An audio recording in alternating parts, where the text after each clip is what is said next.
She pounded on my door like she owned the place, her voice shrill enough to wake the whole block. "Open up! HOA has issued an order. You're trespassing." I ignored her at first, but then two men in dark uniforms stepped onto my porch, flashing shiny badges like they were some kind of law enforcement. One of them barked, "Sir, you need to vacate immediately. This property belongs to the HOA." I froze for a second, not because I believed them, but because the whole act was too polished, too rehearsed. Their patches didn't match any department I knew, and their belts looked like cheap replicas. Still, Karen stood behind them, arms crossed smugly, whispering loud enough for me to hear, "Finally, he's out. I told you, he can't stay here." I leaned against the doorframe, calm, almost amused. "You boys got a warrant?" I asked. One of them shoved a crumpled paper in my face, typed words, no signature, no seal. "This is all the authorization we need." Karen smirked. "Don't resist or you'll be arrested." Before I could respond, footsteps echoed down the hallway. My wife stepped out calm as ice, her hand holding a small leather wallet. She didn't raise her voice, just flipped it open, the gold letters gleaming under the porch light.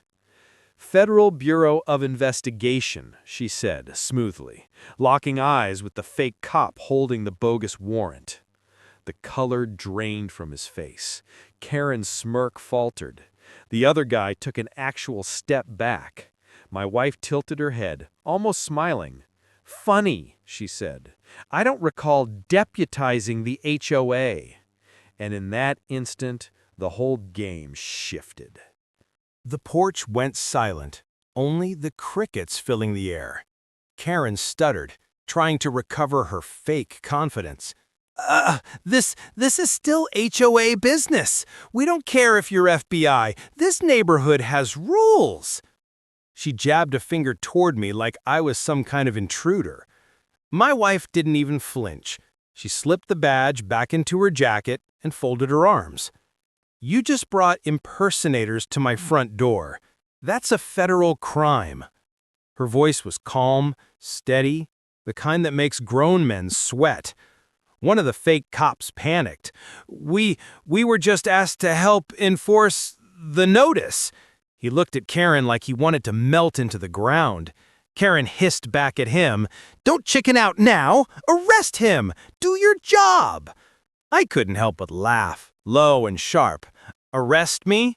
On my own land? With that toy paper you printed at Staples?" The guy holding the warrant stuffed it behind his back, embarrassed, but Karen snapped, "This property is HOA's jurisdiction! You don't belong here!" That's when I stepped closer, my voice dropping. "Lady, this land's been in my family for generations. I've got deeds older than your HOA. You don't own an inch of this." Karen's face went red, her voice screeching. "You think you can defy the HOA? We can drag you out right now." But her words didn't have the same bite anymore, not with two fake cops visibly trembling in their boots. And then, in a chillingly calm tone, my wife added, "Or I can make one call and real federal agents will be here in 10 minutes. She pulled out her phone slowly, like she was already dialing. The fake cop's eyes widened. Karen's jaw dropped. For the first time, she looked scared. Karen's mask cracked. Her voice went high-pitched, desperate now. You can't just threaten us. We're enforcing rules." But nobody was buying it anymore, not even her hired muscle. One of the fake cops muttered under his breath, "She said this would just be easy." His partner elbowed him, but it was too late. My wife arched a brow. "So you paid you?" It wasn't even a question. The men froze, their silence giving her the answer. Karen's eyes darted between them, panicked, as if trying to will them back under her control. "Don't listen to her. She's lying." I stepped forward, close enough for Karen to feel my breath. "You brought criminals onto my porch. You tried to steal my home with fake cops and fake papers. Do you have any idea what that means?" Karen tried to hold her ground, but her knees trembled. You won't get away with this. The board will back me up. The HOA runs everything here."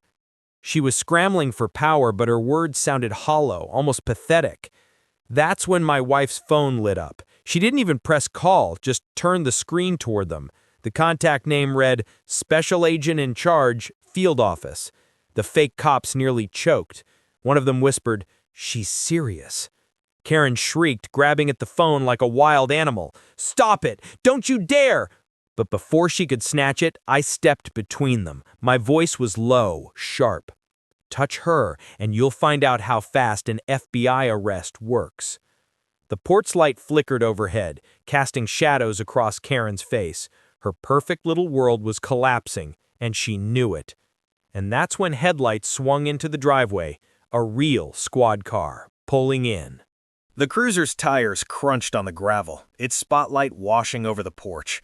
The fake cops froze like deer, their cheap badges glinting under the beam. Karen's smug face lit up again, convinced salvation had arrived. She rushed forward, waving frantically. "Officers, finally! Arrest this trespasser! He's refusing HOA orders!" The two real deputies stepped out, hands resting casually near their holsters. They didn't look at me first. They looked at the imposters. One deputy frowned immediately. "Hold up. Which department are you two from?" The fake cops stammered, flashing their badges again. County Enforcement Division," one muttered. The deputy's partner squinted. "There is no County Enforcement Division." His tone was flat, suspicious. Karen butted in, desperate. "Don't listen to them. These men are here under HOA authority. Just get this squatter off the property already." I couldn't stop myself. I laughed right in her face. "Squatter? This is my deeded land. But I think you've got bigger problems." I tilted my head toward the fakes, who were sweating bullets. My wife stepped forward, her voice steady as steel. "Officers, they've impersonated law enforcement, presented a false warrant, and attempted to remove a legal homeowner. That's federal." She flashed her ID, just long enough for the deputies to see the seal. Their whole demeanor changed instantly. One deputy straightened up, eyes narrowing at Karen. "Ma'am, you said these two were with you?" Karen's mouth opened and closed like a fish. Well, I mean, the HOA... "Answer the question." The deputy cut in. His voice was sharp now. The imposters exchanged a panicked glance. One tried to run. The other raised his hands. And Karen? She screamed, "You can't do this! I run this neighborhood! You hear me?" But nobody was listening to her anymore. One deputy lunged, grabbing the runner by the arm before he could make it off the porch.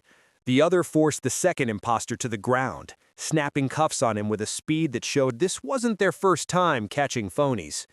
The cheap badges clattered across the wood, exposed for the fakes they were. Karen's face twisted in horror.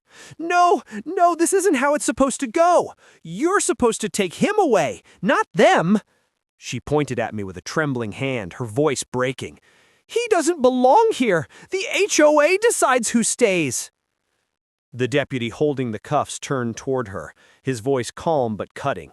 "Lady, you just ordered two men to impersonate officers and trespass on federal property. That's not HOA business. That's criminal." Karen shook her head violently, stepping backward like the world was slipping out from under her. You don't understand. I'm in charge here. I'm in charge." That's when my wife finally spoke again, her voice quiet, but sharp enough to slice through Karen's hysteria. "You're finished, and I'll make sure your little stunt is written up in every report." Karen tried to lunge for the fake warrant still lying crumpled on the porch, but I stepped on it before she could reach it. "Looking for this? Funny thing, it's not worth the paper it's printed on." I kicked it toward the deputy, who picked it up and shook his head. Karen's shoulders slumped, her bravado collapsing. For the first time, she looked small. "No, this can't be happening!" The deputy leaned closer, his voice low. "Ma'am, you're not walking away from this tonight." And that's when his radio crackled. "Be advised, federal agents en route. ETA 5 minutes." Karen's eyes went wide, real fear now.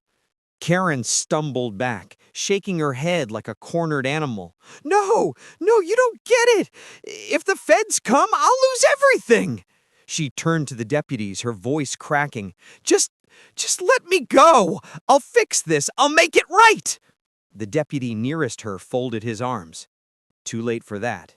You crossed the line the moment you brought in imposters. Karen spun toward me, her desperation boiling over. You! You did this to me!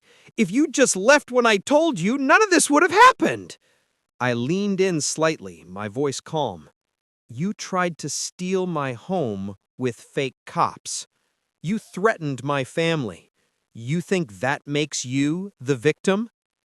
Her lips trembled, but no words came out.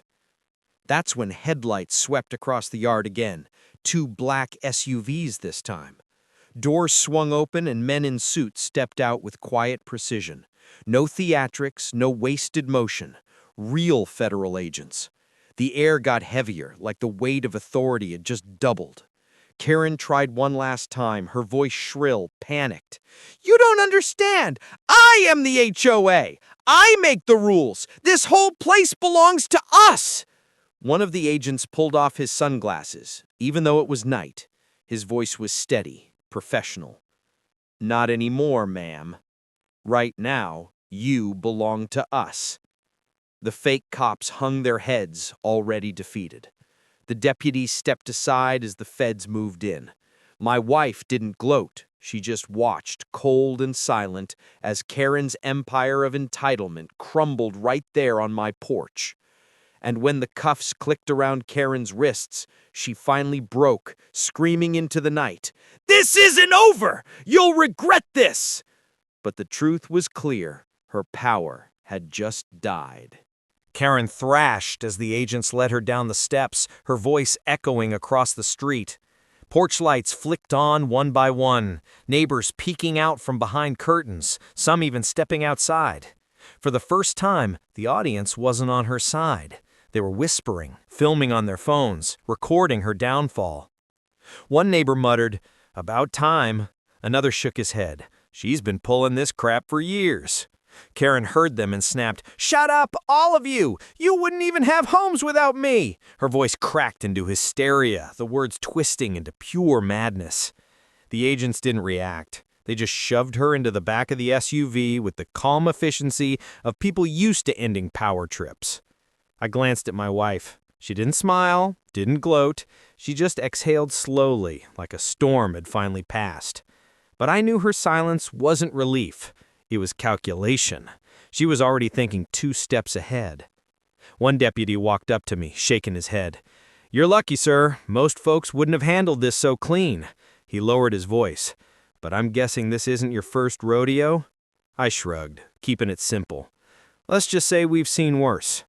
Across the yard, neighbors gathered in clusters, some clapping, some filming. One older man called out, "'Bout time someone put her in her place!" His wife added, "You just did what all of us wanted to do!" But I noticed something the others didn't. One man in the crowd wasn't clapping, he wasn't filming. He was glaring at me with cold eyes, his phone pressed to his ear.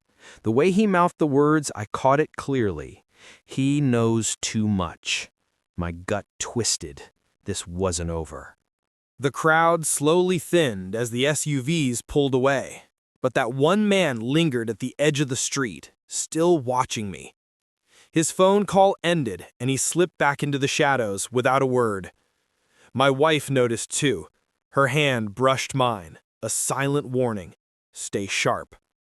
Inside, the house felt different, quieter, heavier. I closed the door, but the echo of Karen's screams still rang in my ears.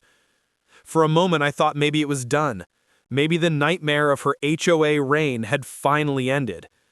But my wife wasn't convinced. She sat at the kitchen table, badge still lying in front of her, tapping the wood with her finger.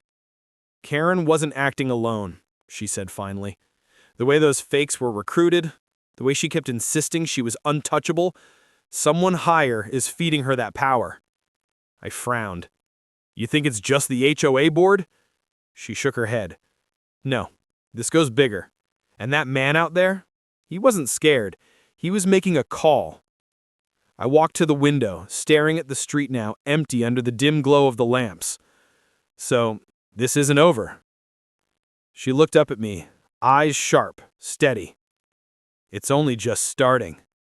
For the first time that night, a chill ran down my spine. Not from Karen, not from her fake cops, but from the shadow of something larger. Still, one thing was certain. They had made a mistake coming after my family. And the next time they tried, they wouldn't just face a homeowner. They'd face us.